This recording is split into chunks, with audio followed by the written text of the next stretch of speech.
جو آج آپ نے دیکھا ایک پریس کانفرنس ہوئی ہے کچھ دیر پہلے، اس کے اندر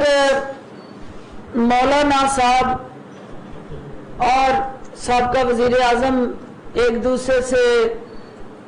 جفیاں ڈال کے مبارکبادیں دے رہے تھے کہ انہوں نے قانون کا مذاق بھی اڑایا اور ایک دوسرے کو شاباش دے رہے تھے کہ قانون کے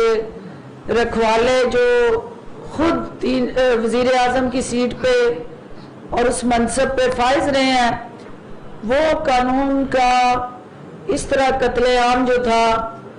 اس پہ بغلیں بجا رہے تھے۔ تو جو آپ نے کل راج کماری کی تقریر کے دوران ایک گودام میں آگ لگی میڈیا دکھا رہا تھا، اس کی جب تحقیقات کی گئی اور پنجاب پولیس نے اسپیشلی RPO ملتان نے اس حوالے سے حقائق اکٹھے کیے تو پتہ چلا کہ نون لیگ کے سابقہ MPA ہیں PMLN کے شاہد صاحب، انہوں نے وہ ہوائی جو آتش بازی کی، اس آتش بازی کی وجہ سے جو ہوائیاں اس فیکٹری میں گری اور وہاں گتے کا سٹاک تھا، گودام تھا، جس کی وجہ سے وہاں آگ بھڑک اٹھی، لہٰذا گتے کے اس گودام کے جو مالک ہیں وہ مدعی بنے ہیں اور نون لیگ کے جو MP ہیں سابقہ، ان کے خلاف ان کی پراپرٹی کے نقصان اور آتش زدگی کے حوالے سے جو اوورال ایک خوف و ہراس اور عوام میں جو جس تکلیف سے لوگ گزرے، ان کی مدیت میں وہ پرچہ درج کر دیا گیا۔ اس کے علاوہ چونکہ کل یہ بار بار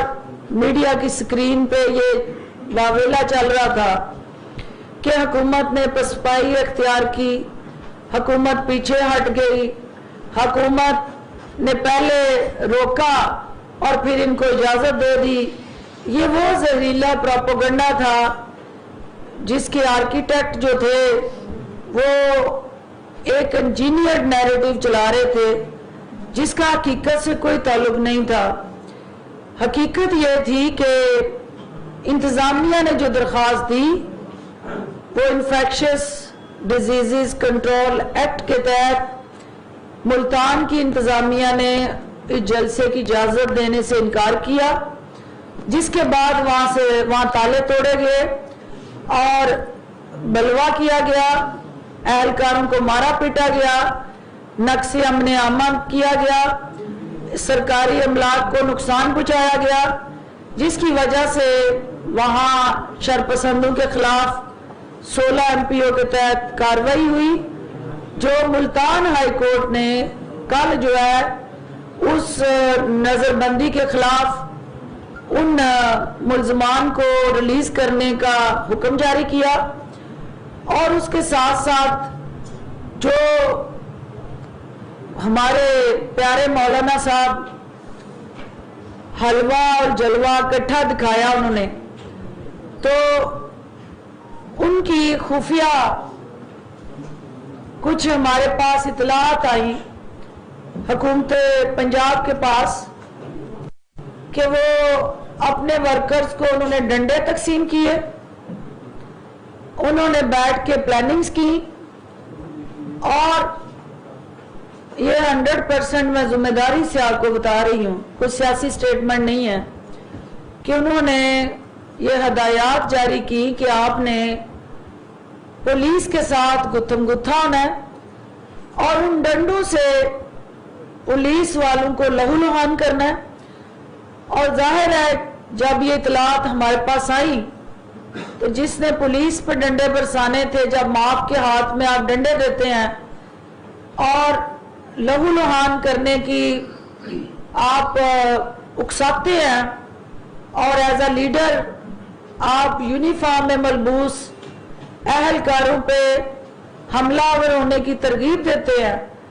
تو پھر ہوش اگر دوسری طرف نہ ہو तो हुकूमत को जोश के बदले होश दिखानी पड़ती है, और वो पुरजोश क़यादत जो अदारों के ऊपर और उन अहलकारों के ऊपर हमलावर होना चाहती थी, बदले में पुलिस ने उनको कोई फूलों के हार नहीं पहनाने थे। जाहिर है रिएक्शन होना था, और जहां तसादम होता है वहां इंसानी जानों का ज़िया होता है, और इस तरह के मौक़ में फिर शरपसंद अनासर फ़ायदा उठाते हैं। किसी भी दूसरे सान्य मॉडल टाउन को होने से रोकने के लिए यह ज़रूरी था कि पुलिस को रिस्ट्रेन किया जाए, रुकावटें जो है उनको ये कहा जाए कि आपने माप के आगे नहीं आना। किसी ने जलसे की इजाज़त नहीं दी थी, सिर्फ पुलिस को ये अहकाम दिए गए थे कि आपने इनके रास्ते में नहीं आना, आपने तसादम की तरफ नहीं जाना, आपने इनको गुत्थम गुत्था हो के अपोजिशन जो स्टेटमेंट है आपने भी सुनी कि हम सफ़ों पे सरों पे कफन बांध के आए हैं, तो वो कफन उन्होंने अपने लिए नहीं बांधे थे, वो कारकुनान को पहनाने के लिए लाए हुए थे। तो हमने उनकी हिकमत अमली से वो साजिश जो है उसको मलियामेट कर दिया, और कानून को ये मौका दिया कि वो अपना रास्ता इख्तियार करे, ना कि लाठी और बंदूक अपना रास्ता इख्तियार करे। लिहाजा जिन अफराद ने कल इन्फेक्शियस डिजीजेस कंट्रोल एक्ट की खिलाफ वर्जी करते हुए जलसा किया, उन ऑर्गेनाइजर्स के खिलाफ हुकूमत ने FIR दर्ज करने का फैसला किया। जिन ऑर्गेनाइजर्स के खिलाफ वो FIR दर्ज हो रही है उसमें 22 अफराद PMLN के हैं, 16 अफराद पाकिस्तान पीपल्स पार्टी के हैं, और 13 अफराद जो है वो JUI फजलुर रहमान ग्रुप के हैं, और उसके अलावा कुछ नामालूम अफराद भी हैं। सिर्फ इसका मकसद ये है कि कोई भी शख्स जब कानून को हाथ में लेता है और कानून को ललकारता है, कानून के मुंह पे तमाचे मारता है, तो कानून बेबसी की तस्वीर बने खड़ा ना रहे, लोगों के अंदर एक कानून का खौफ पैदा हो और कानून की हुक्मरानी को यकीनी बनाया जा सके। तो ये एक चूंकि FIRs की कापीज आपको दस्तयाब हो जाएंगी, इसके साथ साथ जो आज बगलें बजा रहे थे कि हमने एक बड़ा कामयाब जलसा किया, आपने देखा कि जब इन्होंने कासम स्टेडियम के दरवाजों के ताले तोड़ दिए, पुलिस पीछे हट गई, तो 700-800 के करीब अफराद अंदर गए। जब इन्होंने देखा कि इतने बड़े स्टेडियम को हम भरेंगे कैसे, किसी पुलिस ने इनको नहीं रोका, किसी शख्स ने आगे कंटेनर लगा के उस स्टेडियम के अंदर एंट्री को ब्लॉक नहीं किया, ये खुद जो है वहां से दुमदमा के भागे, और रैली करने के दावेदार जो थे वो टोलियों में रैलियों में बटे, और चौक घंटा घर के अंदर एक चौक के अंदर स्टेडियम से निकल के चौक में इन्होंने एक दूसरे का इंतजार किया, और मौलाना फजलुर रहमान साहब कई घंटे इंतजार करते रहे कि लोग ज्यादा आए तो फिर मैं आऊं स्टेज पे तकरीर करने के लिए। तो सिंध के जायरीन सिंध हुकूमत की मुकम्मल पुश्त बनाई, यहां से शाही खानदान और राजकुमारी का पूरा स्क्वाड, और इर्द गिर्द से इकट्ठे किए जो अवाम थे उनको मिला के जो हेड काउंट हुआ वो 6 से 7 हजार का हुआ, और 6 से 7 हजार अफराद के लिए इतने पापड़ बेले गए, इतनी गाड़ियों पे हमारी राजकुमारी को उछल कूद करनी पड़ी और फोटो शूट करने पड़े और कितना मुश्किल सूरत हाल में साफ छोड़ के उन्हें शूटिंग के लिए वहां जाना पड़ा। तो ये सारी चीजों को सामने रखते हुए हुकूमत पंजाब ये समझती है कि जलसे जुलूस रैलियां किसी भी हुकूमत को गिराने के लिए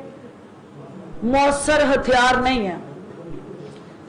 हम एक आईनी और कानूनी हुकूमत है। हमें हमारे हुकूमत में आने का भी एक कानूनी रास्ता था, आईनी रास्ता था। हमें भेजने का भी एक आईनी और कानूनी रास्ता है। हमारी नादान अपोजिशन, हमारी मायूस अपोजिशन, हमारी थकी हारी अपोजिशन, हमारी इस वक्त उखड़ी हुई सांसों वाली अपोजिशन, अपने जाती मफाद और एजेंडे के साथ जुड़ी अपोजिशन आईनी रास्ते से हमें घर भेजे, कानूनी रास्ते से हमें घर भेजे। हम आपके हर आईनी और कानूनी वार का मुकाबला करेंगे। इस वक्त कोरोना की वबा की वजह से जो मुश्किलात हैं उसका हमें देखना यह है कि किस तरह हम इस पूरे